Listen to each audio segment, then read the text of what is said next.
ಅಣ್ಣ ಬಾ ಕೂತ್ಕೋ. ಅಣ್ಣ ಸಾಲ 1 ಲಕ್ಷ ದುಡ್ಡು ಬೇಕಾಗಿತ್ತಣ್ಣ. 1 ಲಕ್ಷನಾ? ಹೆಂಗಪ್ಪ? ಮಗಳನ್ನ ಸ್ಕೂಲ್ಗೆ ಸೇರಿಸ್ಬೇಕಣ್ಣ. ನಮ್ಮೂರಲ್ಲಿ ಗೌರ್ಮೆಂಟ್ ಸ್ಕೂಲಲ್ಲೂ ದುಡ್ಡು ಕೇಳ್ತಾರಾ? ಗೌರ್ಮೆಂಟ್ ಸ್ಕೂಲ್ಗೆ ಅಲ್ಲಣ್ಣ, ಪ್ರೈವೇಟ್ ಸ್ಕೂಲ್ಗೆ. ಪ್ರೈವೇಟ್ ಸ್ಕೂಲ್ಗಾ? ಪ್ರೈವೇಟ್ ಸ್ಕೂಲು ದೊಡ್ಡ ದೊಡ್ಡ ಬಿಲ್ಡಿಂಗ್ ಇರ್ತದೆ. ಪ್ರೈವೇಟ್ ಸ್ಕೂಲಲ್ಲಿ AC ರೂಮು, AC ಬಸ್ ಎಲ್ಲ ಇರ್ತದೆ. ಸ್ಕೂಲ್ ಹಂಗೈತೆ.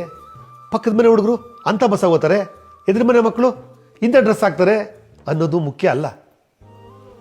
ಸ್ಕೂಲಲ್ಲಿ ಪಾಠ ಹೇಳೋ ಗುರು ಹೆಂಗಿರ್ತಾನೆ ಅನ್ನೋದು ಮುಖ್ಯ. ಸಾಲನೋ ಸೋಲನೋ ಮಾಡಿ ಪ್ರೈವೇಟ್ ಸ್ಕೂಲ್ಗೆ ಮಕ್ಕಳನ್ನ ಸೇರಿಸ್ತೀರಾ. ಪ್ರೈವೇಟ್ ಸ್ಕೂಲಲ್ಲಿ ಓದೋ ಮಕ್ಕಳು ನೋಡೋ ಮುತುವರ್ಜಿ ಗೌರ್ಮೆಂಟ್ ಸ್ಕೂಲಲ್ಲಿ ಓದೋ ಮಕ್ಕಳನ್ನ ಯಾಕೆ ನೋಡಲ್ಲ? ಪ್ರೈವೇಟ್ ಸ್ಕೂಲಲ್ಲಿ ರಿಸಲ್ಟ್ ಒಳ್ಳೆ ಪರ್ಸೆಂಟೇಜ್ ಬರ್ತದೆ ಅಣ್ಣ.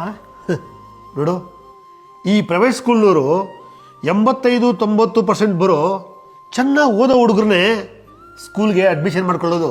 ಓದ್ತಾ ಇರೋ ಮಕ್ಕಳನ್ನ ಇವರೇನು ಓದಿಸೋದು? ಅದೇ ಸರಿಯಾಗಿ ಓದದೇ ಇರೋ ಮಕ್ಕಳನ್ನ ಡಿಸ್ಟಿಂಕ್ಷನ್ನು, ರ್ಯಾಂಕು ಅಂತ ಮಾಡೋ ತಾಕತ್ತಿರೋದು ಸರ್ಕಾರಿ ಶಾಲೆಗಳಿಗೆ ಮಾತ್ರ. ಯೋಚನೆ ಮಾಡಿದ್ರೆ ನೀವು ಹೇಳೋದು ಸರಿ ಅನಿಸುತ್ತೆ. ಅಷ್ಟೇ ಅಲ್ಲ, ಸ್ಕೂಲಲ್ಲಿ ಲಕ್ಷ ಲಕ್ಷ ಸುಲಿಗೆ ಮಾಡಿದ್ಮೇಲೆ ಓದಿಸೋ ಜವಾಬ್ದಾರಿ ಅವ್ರದ್ದೇ ಅಲ್ವಾ? ಅದು ಬಿಟ್ಟು ಟ್ಯೂಷನ್ಗೆ ಬೇರೆ ನಾವೇ ಕಳಿಸ್ಬೇಕು. ನೀವು ಹೇಳೋದು ಸರಿನೇ, ಆದರೆ ಮಕ್ಕಳು ಇಂಗ್ಲೀಷ್ ಕಲೀಲಿ ಅಂತ ಆಸೆ. ನೋಡು, ಸರ್ಕಾರಿ ಶಾಲೆಗಳಲ್ಲೂ ಕೂಡ ಈಗ ಇಂಗ್ಲೀಷ್ ಮೀಡಿಯಂ ಇದೆ. ಅಷ್ಟೇ ಅಲ್ಲ, ಸರ್ಕಾರಿ ಶಾಲೆಯಲ್ಲಿ ಒಳ್ಳೆ ಪಾಠದ ಜೊತೆಗಳಿಗೆ ಬಿಸಿ ಬಿಸಿ ಊಟ, ಆಟ, ಪುಸ್ತಕ, ಫೀಸು, ಸಮವಸ್ತ್ರ ಇವೆಲ್ಲ ಉಚಿತವಾಗಿ ಕೊಡ್ತಾರೆ. ನೀವು ಹೇಳೋ ಮಾತು ನಿಜ ಅಣ್ಣ.